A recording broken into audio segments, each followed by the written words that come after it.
Welcome to nexus. मैं तरुण बब्बर आज आप लोगों को सिखाऊंगा importance of management. Last class में हमने किया था management and features of management. Again मैं यही कहूँगा, अगर आप मेरी वीडियो पूरी देखेंगे अंत तक तो आपको ये पूरी इंपॉर्टेंस ऑफ मैनेजमेंट आज मैं वीडियो में ही लर्न करवा के जाऊँगा। Now we will start importance of management. Last class में हमने मैनेजमेंट किया था और फीचर्स ऑफ मैनेजमेंट वो तो आपने पढ़ ही लिया होगा। आज हम करेंगे importance of management. Again importance of management को लर्न करने के लिए मैंने इसका एक वर्ड बनाया है, दैट इज डाकिया, DACIA। Now the importance of management is डाकिया, DACIA। Now we will start from D। हम कर रहे हैं importance of management. Now management तो लास्ट टाइम मैंने आपको बताया ही था, management is getting things done through others. Management एक प्रोसेस है जिसके थ्रू हम दूसरों से काम करवाते हैं। Management is a process of getting things done through other with the aim of achieving goals effectively and efficiently. Now today we will start importance of management. Importance of management is DACIA, DACIA, DACIA. Now start with D. D is development of society. Now D is development of society. अब हम बात कर रहे हैं management की। Management से अब हमने ये बताना है कि मैनेजमेंट से सोसाइटी कैसे डेवलप होती है। हमने इस पॉइंट में ये बताना है कि मैनेजमेंट के थ्रू सोसाइटी जो है कैसे डेवलप होती है। नाउ तो इसमें क्या है कि एक ऑर्गेनाइजेशन के डिफरेंट ऑब्जेक्टिव्स होते हैं। एक ऑर्गेनाइजेशन के डिफरेंट ऑब्जेक्टिव्स होते हैं। उन ऑब्जेक्टिव्स को फुलफिल करने के लिए मैनेजमेंट जो है एक ऑर्गेनाइजेशन की डेवलपमेंट होती है जिससे सोसाइटी की डेवलपमेंट होती है। लाइक अगर एक मैनेजमेंट के थ्रू एक ऑर्गेनाइजेशन अच्छी होगी, ऑर्गेनाइजेशन हमारी एग्जिस्ट करती है किसमें, सोसाइटी में। अगर हम अच्छी क्वालिटी के गुड्स प्रोवाइड करेंगे, ठीक है, और हमारी कंपनी ग्रो करेगी तो ज्यादा से ज्यादा लोगों को एम्प्लॉयमेंट अपॉर्चुनिटीज मिलेगी, तो इससे सोसाइटी डेवलप होगी। नाउ तो first point is D is development of society. Development of society में क्या है कि एक ऑर्गेनाइजेशन क्या करती है, सबसे पहले मैनेजमेंट के थ्रू एक ऑर्गेनाइजेशन डेवलपमेंट होती है, उसके थ्रू सोसाइटी में डेवलपमेंट आती है जिससे कि हम एक ऑर्गेनाइजेशन अपना ऑब्जेक्टिव भी अचीव करती है। तो हर एक ऑर्गेनाइजेशन के डिफरेंट ऑब्जेक्टिव्स होते हैं, उसके लिए वो अपनी डेवलपमेंट करती है जिससे सोसाइटी की डेवलपमेंट होती है। एक ऑर्गेनाइजेशन अपने ऑब्जेक्टिव को अचीव करने के लिए अपनी ऑर्गेनाइजेशन की डेवलपमेंट करती है जिसके थ्रू सोसाइटी डेवलप होती है। Now the first point is D, that is development of society. तो management helps in development of society. Management helps in development of society. Second is A. Now there is A is achieving personal objective. A से क्या है हमारा, achieving personal objective. A से क्या आता है हमारा, अचीविंग पर्सनल ऑब्जेक्टिव। अब पर्सनल ऑब्जेक्टिव किसका लेंगे हम, यहां हम पर्सनल ऑब्जेक्टिव लेते हैं किसका, वर्कर्स का, मैनेजर्स का। लाइक अगर हम किसी वर्कर की बात करें कि उसका पर्सनल ऑब्जेक्टिव क्या होता है, उसका हर एक का पर्सनल ऑब्जेक्टिव होता है कि मेरी सैलरी इंक्रीज हो। बट उसकी सैलरी कब इंक्रीज होगी, जब वो मैक्सिमम कंट्रीब्यूट करेगा। मैक्सिमम कंट्रीब्यूट करेगा तो इससे जो है हमारे ऑर्गेनाइजेशन की डेवलपमेंट होगी, ऑर्गेनाइजेशन ग्रो करेगी, ऑर्गेनाइजेशन में प्रॉफिट्स होंगे।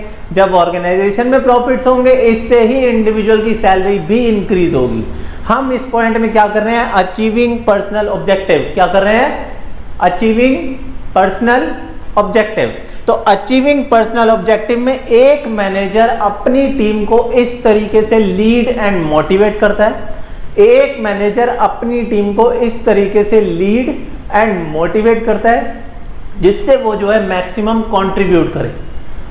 जब वो मैक्सिमम कंट्रीब्यूट करते हैं इससे क्या है कि ऑर्गेनाइजेशनल ऑब्जेक्टिव अचीव होते हैं, थ्रू उसके पर्सनल ऑब्जेक्टिव अचीव होते हैं। क्योंकि ऑर्गेनाइजेशन में प्रॉफिट होंगे तभी जो है एक इंडिविजुअल की सैलरी इंक्रीज होगी।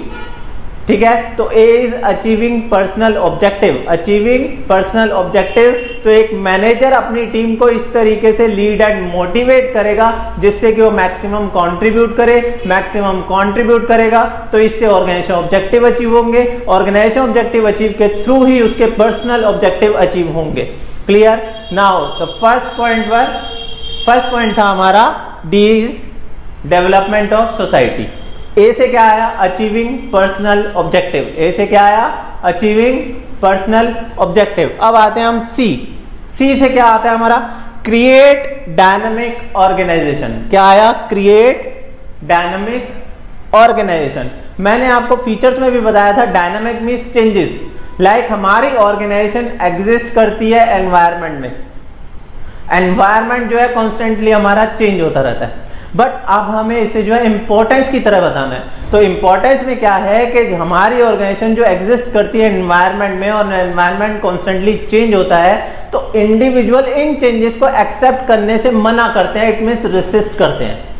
इंडिविजुअल्स लाइक वर्कर जो है इन चेंजेस को एक्सेप्ट करने में रेसिस्ट करते हैं, मना करते हैं, ठीक है। तो मैनेजमेंट के थ्रू हम क्या करते हैं कि उनको जो है इन चेंजेस को एक्सेप्ट करने में हेल्प करते हैं।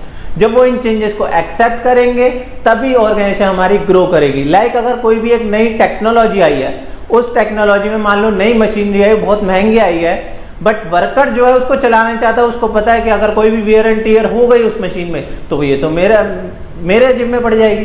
तो इसलिए कंपनी क्या करती है, वो जो मैनेजर है वो उसको मोटिवेट करता है कि बेटा तू ये चला, अगर इसमें कोई भी दिक्कत आएगी तो उसके लिए मैं जिम्मेवार हूं। जिससे क्या है, एक कंपनी भी ग्रो करती है और वो इंडिविजुअल भी ग्रो करता है। तो हम यहाँ क्या कर रहे हैं, क्रिएट डायनामिक ऑर्गेनाइजेशन। डायनामिक में क्या है कि एक ऑर्गेनाइजेशन एग्जिस्ट करती है एनवायरनमेंट में, एनवायरनमेंट कॉन्स्टेंटली हमारा जो है चेंज होता रहता है, बट ऑर्गेनाइजेशन उसके लिए जो है रेसिस्ट करती है, मना करती है। तो जब ये तो मैनेजमेंट क्या करता है, इन चेंजेस को हेल्प करने में मेंटेन करता है, जिससे क्या है कि हमारी ऑर्गेनाइजेशन कॉम्पिटिटिव एज पे पहुंच सके, लाइक वो भी जो है कंपीट कर सके अदर ऑर्गेनाइजेशन से। तो पहले जो है रेसिस्ट कर रहे थे, बट मैनेजमेंट के थ्रू उस रेसिस्टेंस में जो है कमी आती है और वो उस चीज को एक्सेप्ट करना स्टार्ट कर देते हैं। फर्स्ट पॉइंट क्या था हमारा, डी से डेवलपमेंट ऑफ सोसाइटी, डी से क्या था, डेवलपमेंट ऑफ सोसाइटी। ए से क्या था हमारा, achieving personal objective, achieving personal objective. C से क्या था हमारा, create dynamic organisation, create dynamic organisation. Now next I, I is increase efficiency. Last time भी मैंने आपको बताया था एफिशिएंसी मींस क्या होता है, कम कॉस्ट पे किसी भी चीज को अचीव करना, दैट इज एफिशिएंसी। तो यहां पर क्या है कि management increases efficiency. Increases efficiency कैसे होती है, जब कॉस्ट कम होगी, बट ये कॉस्ट कम कैसे होती है, through better planning, organising, staffing, directing, controlling. Last class में मैंने आपको बताया था POSDC, planning, organising, staffing, directing, controlling. जब ये पांचों फंक्शन अच्छे से परफॉर्म होते हैं तो इससे कॉस्ट हमारी क्या होती है, कम हो जाती है, इससे क्या है कि एफिशिएंसी हमारी इंक्रीज हो जाती है। तो that is I is increase efficiency. First is D is development of society, I is achieving personal objective. C से क्रिएट डायनामिक ऑर्गेनाइजेशन, आई से increase efficiency. Last A is achieving group goals. अब आते हैं हम group goals पर। Group goals क्या है कि मान लीजिए अब मैं आप लोगों को पढ़ा रहा हूं, यहां पर जैसे 25 बच्चे पढ़ रहे हैं, तो ये 25 बच्चों का एक ग्रुप गोल है, तो मैं सब लोगों को क्या है, कॉमन डायरेक्शन प्रोवाइड करूंगा। तो ऐसे ही मैनेजमेंट भी क्या करता है कि सबको एक कॉमन डायरेक्शन देता है, जिससे कि ग्रुप गोल्स अचीव हो जाए।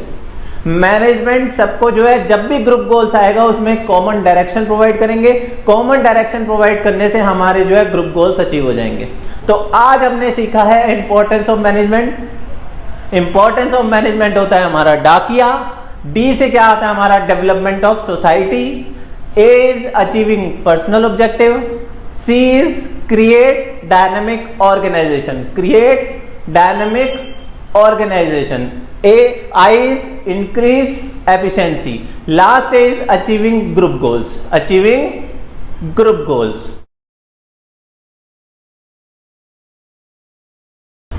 ओके फ्रेंड्स, अगर आप लोगों को मेरी ये वीडियो पसंद आई हो, लाइक करें, सब्सक्राइब करें और मेरी नेक्स्ट वीडियो के लिए वेट करें। नेक्स्ट वीडियो में हम फिर एक टॉपिक लेके आएंगे, that is objectives of management. तो आज के लिए इतना ही काफी है। मैं हर एक टॉपिक की एक वीडियो भेजूंगा, तो प्लीज आप इसको लाइक करें और सब्सक्राइब करें, और आपके सपोर्ट के थ्रू ही मैं आगे बढ़ूंगा। Okay, bye bye, thank you.